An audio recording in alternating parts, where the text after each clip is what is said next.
Win anymore. Sports is coming up. Here's your new Yellow Pages, and here's your new Kick fingertip cash numbers. All new chances to win with Coupon C starting tomorrow morning at 7:10 on Kick 96 FM.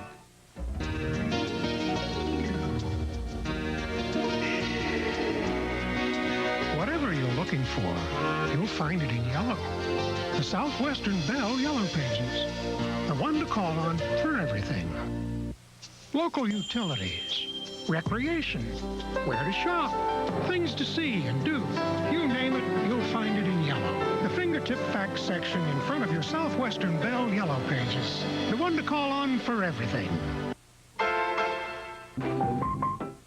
The torch has been passed to a new generation of Americans. The terrible moment. 25 years later, on the eve of the anniversary of John F. Kennedy's assassination, we'll look at the Kennedy legacy, in fact, in legend, and as portrayed in today's media. Good evening. I'm Forrest Sawyer, and this is Nightline. Was Lee Harvey Oswald really out to get John Kennedy, or was John Connally the target? Tonight, we'll talk with the author of a new book that argues that Governor Connally was Oswald's intended victim. And we'll be joined by Governor Connally himself. Change jobs. This is ABC News Nightline. Substituting for Ted Koppel and reporting from Washington, Forrest Sawyer. For those of us who are old enough, this has been a day of remembering, recalling the glamour of the Kennedy presidency and how it felt then. In a few minutes, we will look at the myth of Camelot and the reality of Kennedy's time in office. But first, the assassination itself. Though we may never know what really happened, there are numerous theories, and one of them, featured in this week's Time magazine, has gained new prominence, and it goes like this. Lee Harvey Oswald was not trying to kill Kennedy at all. He was really after Texas Governor John Connally. Connally had been Secretary of the Navy when Oswald received a dishonorable discharge from the Marines, and there's evidence that Oswald resented him. Even Oswald's wife, Marina, testified that she thought her husband was trying to kill Connally. And the man who has resurfaced this theory is James Reston, Jr., author of the forthcoming book, The Great Expectations of John Connally. He joins us tonight in our Washington studio. And Governor Connally is also with us from our affiliate KTRK in Houston. Mr. Reston, there really is no new evidence here. In fact, there's nothing that the Warren Commission itself did not see. Why are you so convinced that Oswald was after Mr. Connally? Well, when you say there's no new evidence, we have 25 volumes of the Warren Commission report, and that was compressed into one volume, which everybody pays attention to now. So indeed, much and indeed most of the argument that I'm making in Time magazine comes from the Warren documents themselves. But I think the basic premise was wrong of the country and, in effect, of the Warren Commission. And that was that for so heinous a crime, so colossal a crime as this, there had to be a colossal motive behind it. And in making this biography of John Connally, I had to look into this event, which really describes his heroic aspect, John Connally's heroic aspect, to the country at large. His heroicism comes to most Americans for having survived this awful event. And so it was natural, I think, that I would want to look into the motive of the intended killer here. I understand you want to look into the motive of it. I'm asking why you were so convinced that this theory is the right one. Well, you know, I think when you're talking about a really an undistinguished human being, as Lee Harvey Oswald was, he really was one of the wretched of the earth.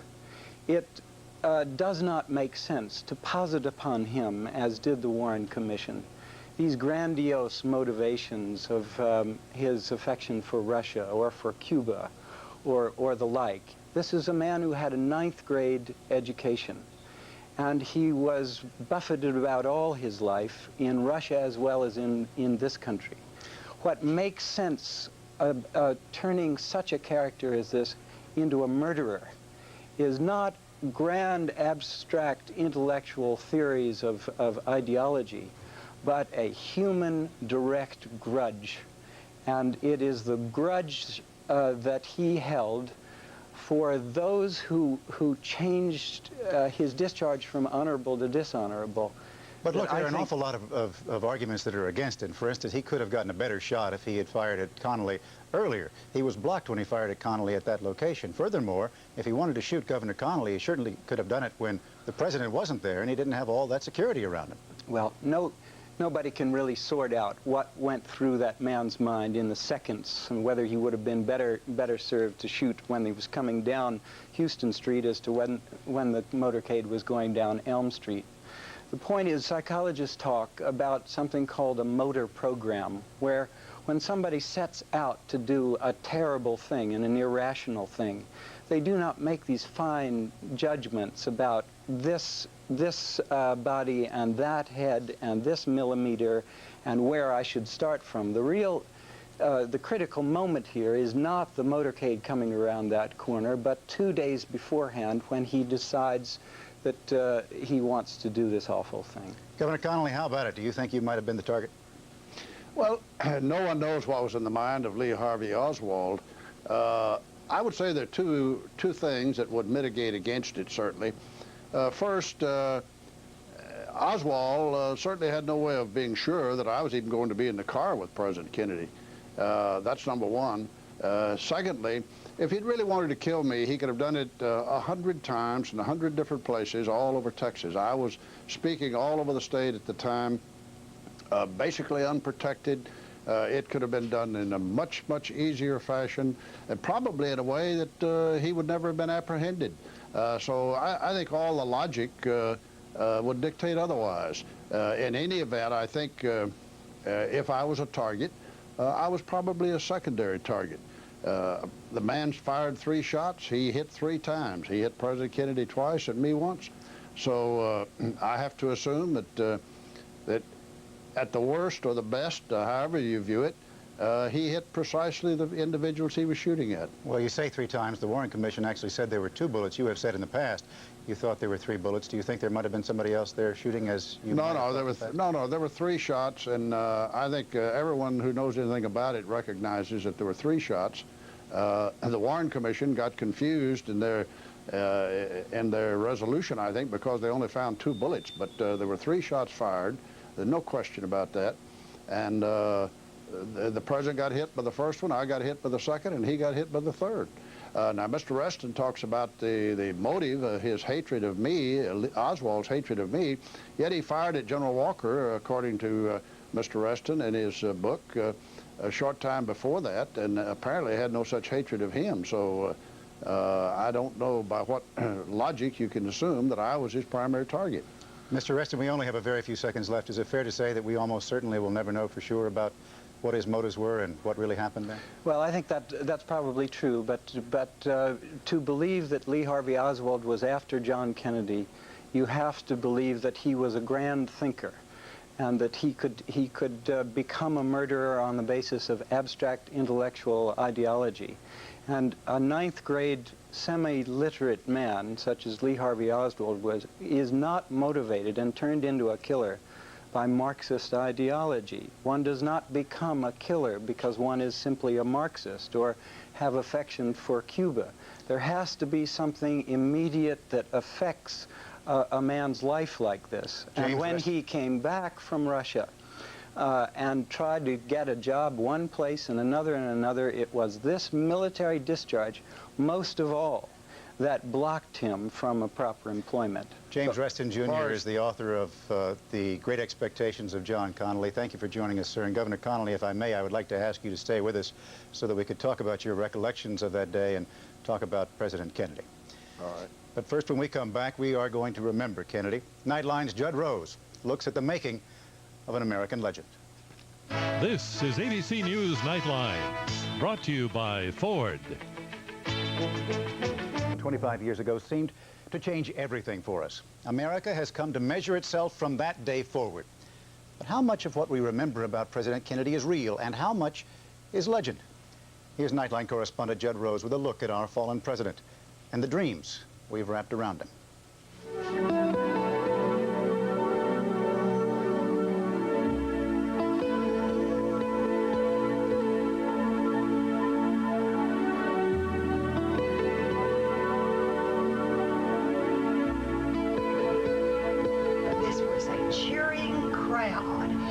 almost still feel the cheers at this moment of people waving and greeting this President of the United States to Dallas.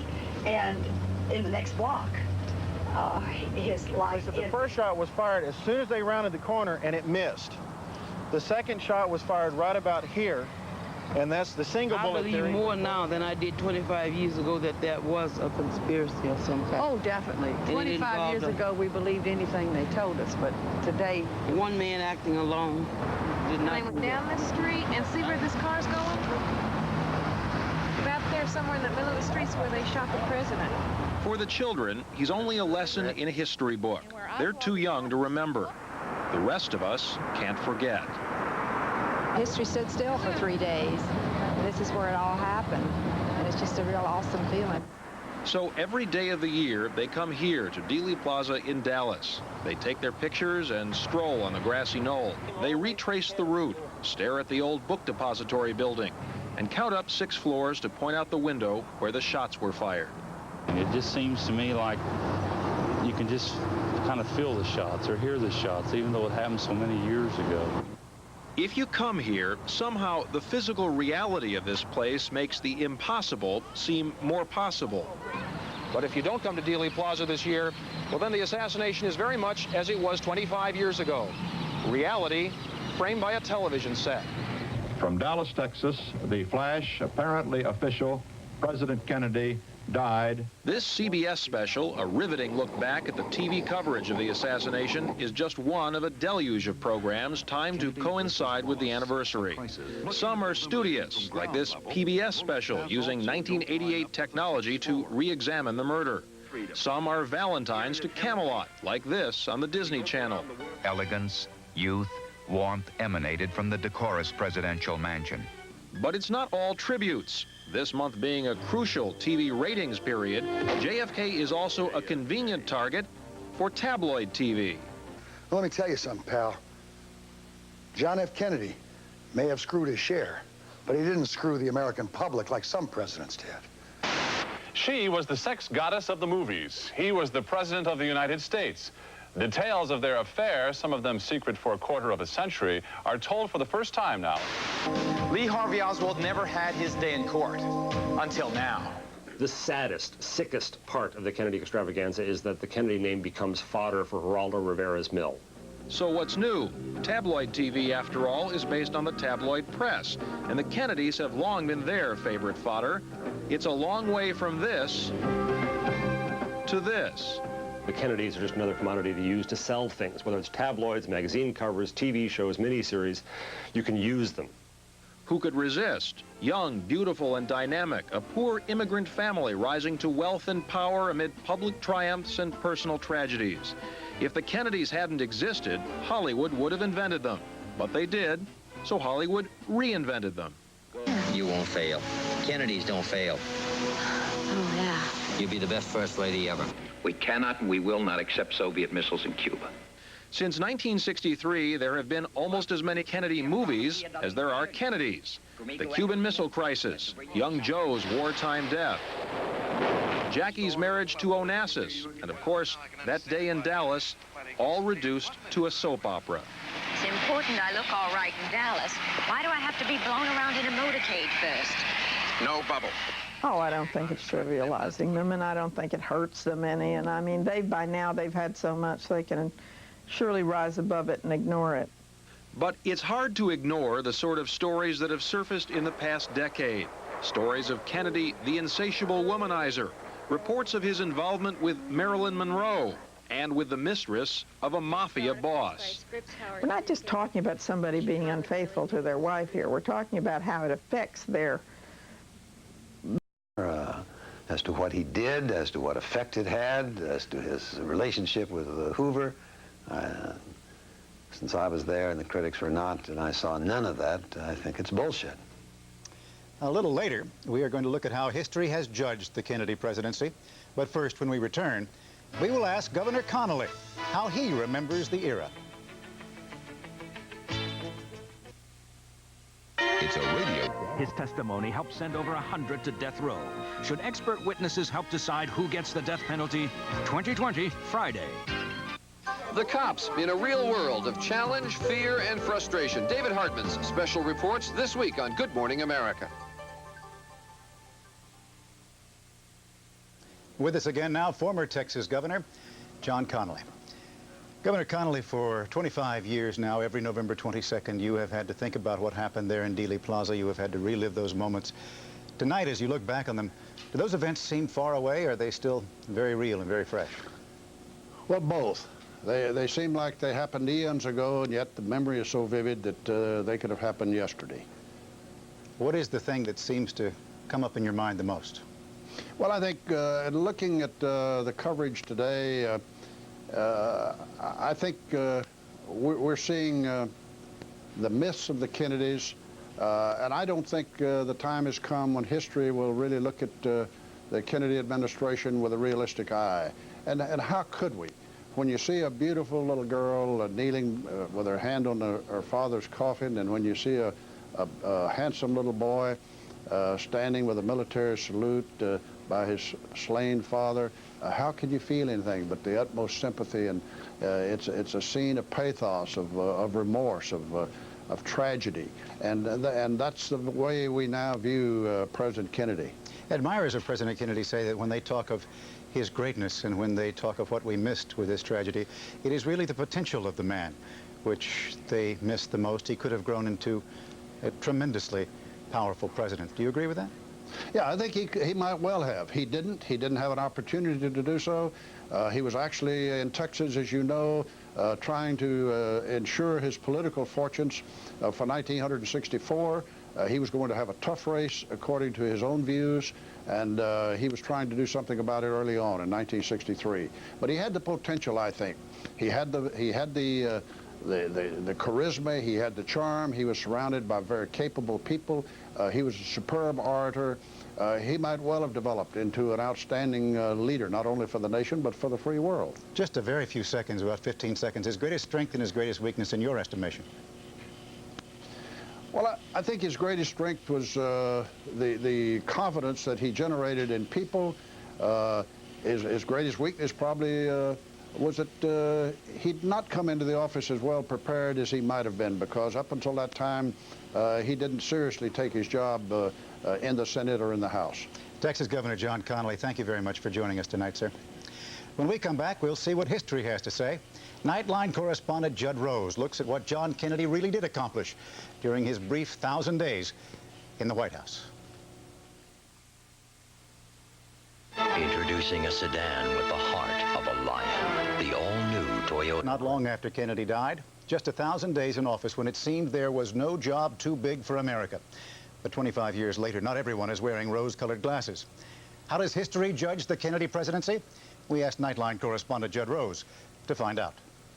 I knew Jack Kennedy. Jack Kennedy was a friend of mine. Senator, you're no Jack Kennedy. Then again, who is? For smarts and style and inspiration, John Kennedy is the standard by which we judge our leaders. Those who tried to wrap themselves in the mystique have been found wanting. John Kennedy still looms so large in our lives that just this month, a poll showed that most Americans, even now, consider him our greatest president. Still, the passage of 25 years has inevitably given rise to a more dry-eyed look at the differences between the man and the myth. The revisionist view of Camelot is that Jack Kennedy was no Jack Kennedy. He spoke in language that was very tough. That we shall pay any price, bear any burden, meet any hardship, support any friend, oppose any foe, to assure the survival and the success of liberty. Yet he wouldn't provide air cover for these exiles who were trying to overthrow Fidel Castro, who had established his communist base in Cuba. He did not have the guts, as it were, that the rhetoric proclaimed. That's the heart of the revisionist view, that the rhetoric didn't match the record. That the torch has been passed to a new generation of Americans. Kennedy is remembered as the very symbol of that new generation, but the revisionists say he merely coincided with that era of change. There's a wonderful phrase from Emerson. Events are in the saddle and ride mankind. And that's what happened with John Kennedy. Events were in the saddle and he was hitching on. I mean, he didn't set those things. He didn't even want to be a part of the civil rights thing. It was exceeding him. He had to catch up with Martin Luther King's parade. Even his admirers admit Kennedy came late to civil rights. But his time was so brief, his record so scant, that the rest is an intriguing series of what-ifs on civil rights, Cuba, the arms race, Vietnam. He would not have pulled from Vietnam. He didn't have the political courage to do it if he even intended to, but there's no evidence whatsoever that he intended to. This is a country in which small critics always bark at great men, and John F. Kennedy was a great man. All this will not be finished in the first 100 days, nor will it be finished in the first 1,000 days, nor in the life of this administration, nor even perhaps in our lifetime on this planet. But let us begin. I would hope that those who can remember Kennedy, the president, and those who can read about him if they cannot remember, would stop and realize that that was a special era under a special leader. Today, we did remember him at the place where he's buried and at the place where he died. Remember what I told you about what he said in his inauguration speech? Yeah. What did he say? He said, do not ask what your country can do for you. Ask what you can do for your country. That's right. 25 years later, we teach our children about a man who has merged so utterly with his myth, it's hard to tell the difference. But there is one. He was not as good as his apologists would have him. There was no Camelot. But he had charm and style, and that was nice. And he was our first television president. He was well-read. He had a sense of contemporary history. So there was a sense, I think, of a president who was good and getting better. 25 years gone now, he is still what someone called him then, a brilliant maybe.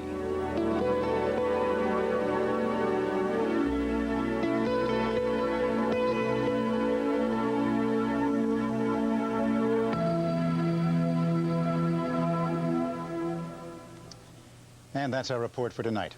I'm Forrest Sawyer in Washington. For all of us here at ABC News, good night. This has been ABC News Nightline. If you wish a printed transcript of this or any Nightline broadcast, please send $3 to 267 Broadway, New York, New York, 10007. This has been a presentation of ABC News, where more Americans get their news than from any other source. November Learner of the Month, Darren Babby. High school was a frustrating experience for me due to the fact that I was unable to read or write. By returning back to school... ...of the Kennedy presidency and how it felt then. In a few minutes, we will look at the myth of Camelot and the reality of Kennedy's time in office. But first, the assassination itself. Though we may never know what really happened, there are numerous theories, and one of them, featured in this week's Time magazine, has gained new prominence, and it goes like this. Lee Harvey Oswald was not trying to kill Kennedy at all. He was really after Texas Governor John Connally. Connally had been Secretary of the Navy when Oswald received a dishonorable discharge from the Marines. And there's evidence that Oswald resented him. Even Oswald's wife, Marina, testified that she thought her husband was trying to kill Connally. And the man who has resurfaced this theory is James Reston, Jr., author of the forthcoming book, The Great Expectations of John Connally. He joins us tonight in our Washington studio. And Governor Connally is also with us from our affiliate KTRK in Houston. Mr. Reston, there really is no new evidence here. In fact, there's nothing that the Warren Commission itself did not see. Why are you so convinced that Oswald was after Mr. Connally?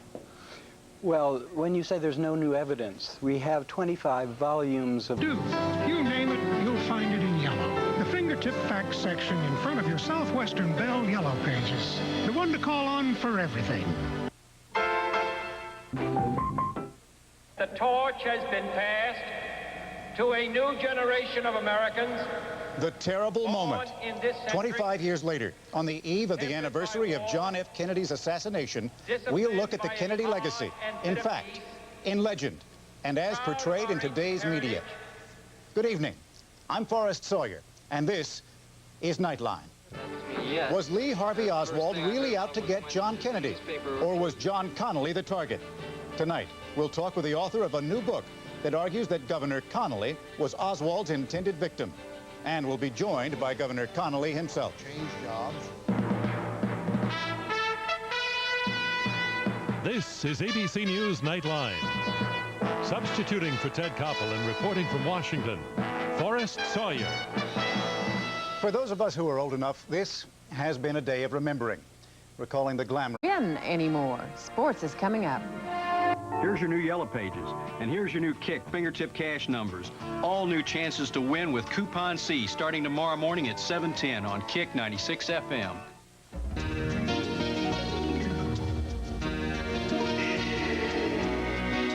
Whatever you're looking for, you'll find it in yellow. The Southwestern Bell Yellow Pages. The one to call on for everything. Local utilities, recreation, where to shop, things to see and